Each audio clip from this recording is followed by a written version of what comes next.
Hi guys, here I am again with another saint story from In God's Garden, Stories of the Saints for Little Children.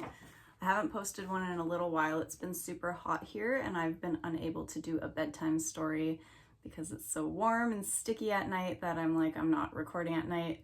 So today I'm reading you a daytime story instead of a bedtime story. And I'm actually going to start with Saint Ursula, which is the first story in this book. It's the story that I was like, these are amazing and I want to share them with somebody. If you grew up Catholic or learning about the saints, you probably already know these, but I actually did not grow up that way and I don't know anything about anything. And so it's really fun to learn about these things through like an antique children's book. So thank you for following along if you've been watching. I'm going to start us off today, Saint Ursula. Once upon a time in the land of Brittany, there lived a good king whose name was Theonotus. He had married a princess who was as good as she was beautiful, and they had one little daughter whom they called Ursula. It was a very happy and prosperous country over which Theonotus ruled, for he was a Christian, and governed both wisely and well, and nowhere was happiness more certain to be found than in the royal palace where the king and queen and little Princess Ursula lived. All went merrily until Ursula was 15 years old, and then a great trouble came, for the queen, her mother, died. The poor king was heartbroken, and for a long time even Ursula could not comfort him. But with patient tenderness, she tried to do for him all that her mother had done, and gradually he began to feel that he still had something to live for. Her mother had taught Ursula with great care, and the little maid had loved her lessons. And so it came to pass that there was now no princess in all the world so learned as the Princess Ursula. It is said that she knew all that had happened since the beginning of the world, all about the stars and winds, all the poetry that had ever been written, and every science that learned men had ever known. But what was far better than all this learning was that the princess was humble and good. She never thought herself wiser than other people, and her chief pleasure was in doing kind things and helping others. Her father called her the light of his eyes, and his one fear was that she would someday marry and leave him alone. And true it was that many princes wished to marry Ursula, for the fame of her beauty and of her learning had spread to far distant lands. Now, on the other side of the sea, not very far from Brittany, there was a great country called England. The people there were strong and powerful, but they had not yet learned to be Christians. The king of that land had an only son called Conan, who was as handsome as he was brave. And when his father heard of the fame of the Princess Ursula, he made up his mind that she should be his son's wife. So he sent a great company of nobles and ambassadors to the court of Brittany to ask King Theonotus for the hand of Princess Ursula. That king received the messengers most courteously, and he was very much troubled and perplexed at the request. He did not want to part with Ursula, and he knew that she did not want to marry and leave him. And yet he scarcely dared offend the powerful King of England, who might be such a dangerous enemy.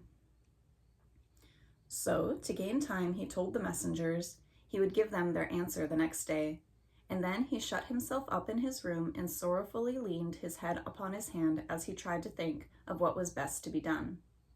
But as he sat there thinking, the door opened and Ursula came in. "Why art thou so sad, my father?" she asked. "And what is it that troubleth thee so greatly?" "I have this day received an offer for thy hand," answered her father sadly. "And the messengers are even now here, and because they come from the King of England, I dare not refuse their request. And yet I know not what answer to give them when they return in the morning." "If that is all, do not trouble thyself, dear father," answered Ursula. "I myself will answer the messengers, and all will be well." Then the princess left her father and went to her own room, that she might consider what answer might be wisest to send. But the more she thought, the more troubled she became, until at last she grew so weary that she took off her crown and placed it, as usual, at the foot of her bed and prepared to go to rest. Her little dog lay guarding her, and she slept calmly and peacefully, until she dreamed a dream which seemed almost like a vision.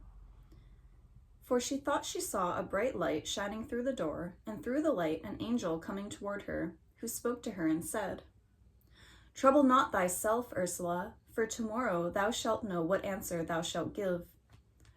God has need of thee to save many souls, and though this prince doth offer thee an earthly crown, God has an unfading crown of heavenly beauty laid up for thee, which thou shalt win through much suffering. So next morning, when the messengers came into the great hall to receive their answer, they saw the Princess Ursula herself sitting on the throne next to her father. She was so beautiful and greeted them so graciously that they longed more than ever that their prince might win her for his bride. And as they listened for the king to speak, it was Ursula's voice that fell on their ears. She began by sending her greeting to the King of England and to Prince Conan his son, and bade the messengers say that the honor offered her was more than she deserved. But since their choice had fallen upon her, she on her side was ready to accept the prince as her promised husband, if he would agree to 3 conditions. And first, went on Ursula, leaning forward and speaking very clearly and slowly so that the foreign ambassadors might understand every word, I would have the prince, your master, send to me 10 of the noblest ladies of your land to be my companions and friends, and for each of these ladies, and for myself, 1,000 maidens to wait upon us. Secondly, he must give me 3 years before the date of my marriage, so that I and these noble ladies may have time to serve God by visiting the shrines of the saints in distant lands. And thirdly, I ask that the prince and all his court shall accept the true faith and be baptized Christians, for I cannot wed even so great and perfect a prince, if he be not as perfect as a Christian. Then Ursula stopped speaking, and the ambassadors bowed low before her beauty and wisdom, and went to take her answer to their king. Now Ursula did not make these conditions without a purpose, for in her heart she thought that surely the prince would not agree to such demands, and she would still be free.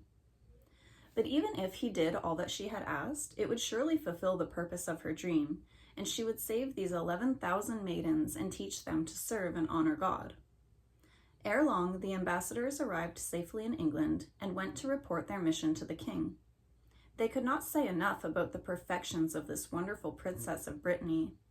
She was as fair and straight as a lily. Her rippling hair was golden as the sunshine, and her eyes like shining stars. The pearls that decked her bodice were not as fair as the whiteness of her throat, and her walk and every gesture was so full of grace that it clearly showed she was born to be a queen. And if the outside was so fair, words failed them when they would describe her wisdom and learning, her good deeds and kind actions. The king, as he listened to his nobles, felt that no conditions could be too hard that would secure such a princess for his son, and as for the prince himself, his only desire was to have her wishes fulfilled as quickly as possible, so that he might set sail for Brittany and see with his own eyes this beautiful princess who had promised to be his bride. So letters were sent north, south, east, and west to France and Scotland and Cornwall, wherever there were vassals of England to be found, bidding all knights and nobles to send their daughters to court with their attendant maidens, the fairest and noblest of the land. All were to be arrayed in the finest and costliest raiment and most precious jewels, so that they might be deemed fit companions for the Princess Ursula, who was to wed Prince Conan, their liege lord. Then the knights and nobles sent all their fairest maidens, and so eager were they to do as the king desired, that very soon 10 of the noblest maidens, each with 1,000 attendants, and another 1,000 for the Princess Ursula, were ready to start for the court of Brittany. Never before was seen such a fair sight as when all these maidens went out to meet the Princess Ursula. But fairest of all was the princess herself as she stood to receive her guests. For the light of love shone in her eyes, and to each she gave a welcome as tender as if they had all been her own sisters. It seemed a glorious thing to think that they were all to serve God together, and no longer live the life of mere pleasure and vanity. As may well be believed, the fame of these fair maidens spread far and near, and all the nobles and barons crowded to the court to see the sight that all the world talked about. But Ursula and her maidens paid no heed to the gay courtiers, having other matters to think upon. For when the soft spring weather had come, Ursula gathered all her companions together and led them to a green meadow outside the city, through which a clear stream flowed. The grass was starred with daisies and buttercups, and the sweet scent of the lime blossoms hung in the air, a fitting bower for those living flowers that gathered there that day. In the midst of the meadow there was a throne, and there the princess sat, and with words of wonderful power she told her companions the story of God's love and of the coming of our blessed Lord, and showed them what the beauty of a life lived for him might be. And the faces of the listening maidens shone with a glory that was more than earthly, as they, with one accord, promised to follow the Princess Ursula wherever she might lead, if only she would help them to live the blessed life so that they too might win the heavenly crown. Then Ursula descended from her throne and talked with each of the maidens, and those who had not yet been baptized she led through the flowery meadow to the banks of the stream. And there a priest baptized them while the birds joined in the hymn of praise sung by the whole company. But all this while the Prince Conan waited with no little impatience for news of Ursula. He had been baptized and joined the Christian faith. He had sent the companion she desired, and now he waited for her to fulfill her promise. And ere long a letter reached him, written round and fair in the princess's own handwriting, telling him that as he had so well fulfilled her conditions, and was now her own true knight, she gave him permission to come to her father's court, that they might meet and learn to know each other. It was but little time that Prince Conan lost before he set sail for Brittany. The great warships made a prosperous voyage over the sea that parted the two countries, and came sailing majestically into the harbor of Brittany, where the people had gathered in crowds to see the young prince who had come to woo their fair princess. From every window gay carpets were hung, and the town was all in holiday, as Ursula stood on the landing place, the first to greet the prince as he stepped ashore, and all that Conan had heard of her seemed as nothing compared to the reality, as she stood before him in her great beauty and welcomed him with gentle courtesy. And he grew to love her so truly that he was willing to do in all things as she wished, though he longed for 3 years to be over, that he might carry her off to England and make her his queen. But Ursula told the prince of the vision that had come to her in her dream, when the angel had said she must first go through much suffering and visit the shrines of saints in distant lands. And she told him she could not be happy unless he granted her these 3 years in which to serve God, and begged him meanwhile to stay with her father and comfort him while she was gone. So Ursula set out with her 11,000 maidens, and the city was left very desolate and forlorn. But the pilgrims were happy as they sailed away over the sea, for they were doing the angel's bidding, and they feared nothing, for they trusted that God would protect and help them. At first the winds were contrary, and they were driven far out of their course, so that instead of arriving at Rome, which was the place they had meant to go, they were obliged to land at a city called Cologne, where the barbarous Germans lived. Here, while they were resting for a little, another dream was sent to Ursula, and the angel told her that in this very place, on their return, she and all her maidens would suffer death and win their heavenly crowns. This did not affright the princess and her companions, but rather made them rejoice that they should be found worthy to die for their faith. So they sailed on, up the river Rhine, till they could go no further, and they landed at the town of Basel, determined to do the rest of their pilgrimage on foot. It was a long and tedious journey over the mountains to Italy, and the tender feet of these pilgrims might have found it impossible to climb the rough road, had not God sent 6 angels to help them on their way, to smooth over the rough places, and to help them in all dangers, so that no harm could befall them. First they journeyed past the great lakes, where the snow-capped mountains towered in their white glory. Then up the mountain road ever higher and higher, where the glaciers threatened to sweep down upon them, and the path was crossed by fierce mountain torrents. But before long they began to descend the further side, and the snow melted in patches, and the green grass appeared. Then followed stretches of flowery meadow land, where the soft southern air whispered to them of the land of sunshine, fruit, and flowers. Lower down came the little sun-baked Italian villages, and the simple, kindly people who were eager to help the company of maidens in every way, and gazed upon them with reverence when they knew they were on a pilgrimage to Rome. Thus the pilgrims went onward until at length they came to the river Tiber and entered the city of Rome, where there were shrines of St. Peter and St. Paul. Now the Bishop of Rome, whom men call the Pope, was much troubled when it was told him that a company of 11,000 fair women had entered his city. He could not understand what it might mean, and was inclined to fear it might be a temptation of the evil one. So he sent out to meet them, taking with him all his clergy in a great procession, chanting their hymns as they went. And soon the two processions met. And what was the amazement and joy of the Pope when a beautiful maiden came and knelt before him and asked for his blessing, telling him why she and her companions had come to Rome.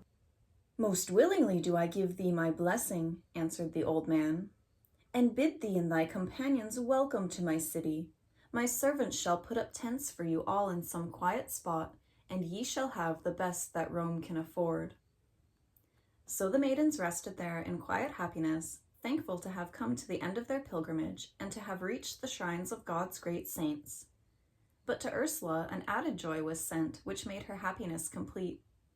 For the prince, whom she had left behind, grew impatient of her long absence, and the longing for his princess grew so strong, he felt that he could not stay quietly at home, not knowing where she was or what had befallen her.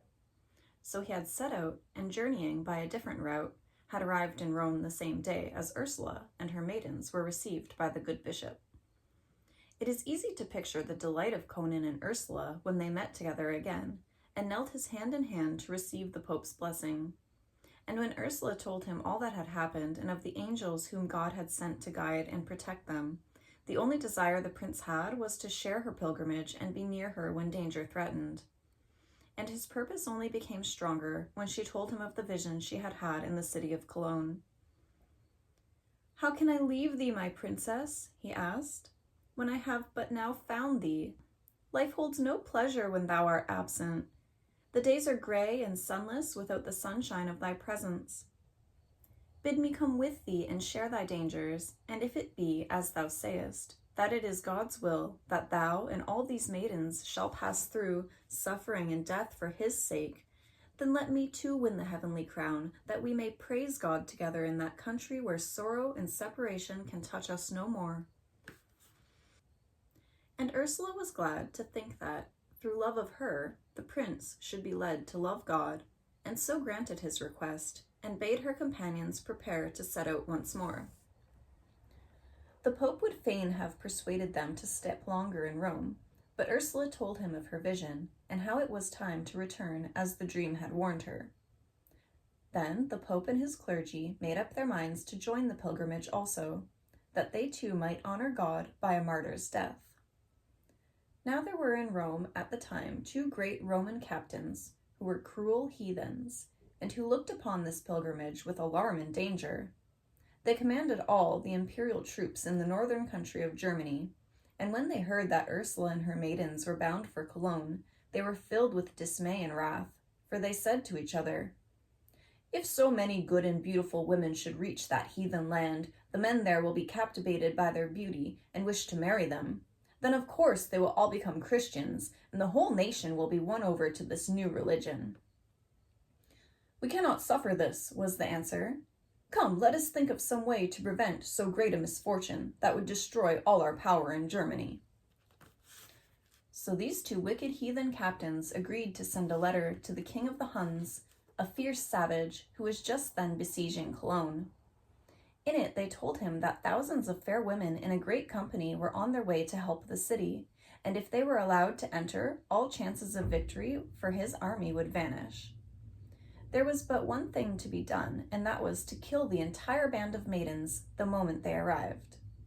Meanwhile, Ursula and her companions had set sail for Cologne, and with them were now Prince Conan and his knights, and the Pope with many bishops and cardinals. And after many days of danger and adventure, the pilgrims arrived at the city of Cologne.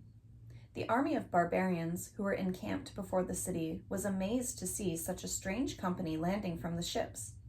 For first there came the 11,000 maidens, then a company of young, unarmed knights, then a procession of old men richly robed and bearing no weapons of any kind. For a moment the savage soldiers stood still in amazement, but then, remembering the orders they had received in the letter from the Roman captains, they rushed upon the defenseless strangers and began to slay them without mercy. Prince Conan was the first to fall, pierced by an arrow, at the feet of his princess. Then the knights were slain, and the Pope with all his clergy. Again the savage soldiers paused, and then, like a pack of wolves, they fell upon the gentle maidens. And these spotless white lambs were slain by thousands. And in their midst, brave and fearless, was the Princess Ursula, speaking cheerful words of comfort to the dying, and bidding one and all rejoice and look forward to the happy meeting in the heavenly country. So great was her beauty and courage that even those wicked soldiers dared not touch her, and at last, when their savage work was done, they took her before the prince that he might decide her fate. Never before had Ursula's beauty shone forth more wonderfully than it did that day when she stood among these savage men and gazed with steadfast eyes upon the prince, as one might look upon a wild beast. The prince was amazed and enchanted, for he had never seen so lovely a maiden in his life before, and he mentioned to the soldiers to bring Ursula nearer to him. "Do not weep, fair maiden," he said, trying to speak in his gentlest voice. "For though you have lost all your companions, you will not be alone. I will be your husband, and you shall be the greatest queen in Germany." Then, most proudly did Ursula draw herself up, and her clear eyes shone with scorn as she answered, "Does it indeed seem to thee as though I wept? And canst thou believe that I would live when all my dear ones have been slain by thee, thou cruel coward, slayer of defenseless women and unarmed men?" And when the proud prince heard these scornful words, he fell into a furious rage, and, bending the bow that was in his hand, he shot 3 arrows through the heart of Princess Ursula and killed her instantly. So the pure soul went to join the companions of her pilgrimage and to receive the crown of life which the angel of her dream had promised her, and for which she had lain down her earthly crown as gladly as when in her peaceful home she laid it aside before she went to rest. Saint Ursula is my favorite one. I think I didn't record that one first because it was pretty violent. They're all quite violent. And what I have learned is that you must have faith in God and be willing to die and help others in the process. And maybe they also will die, but then you will meet in heaven later on, so it's okay. There we have it. I really liked that one. I hope you did too. Have a happy day. I love you all.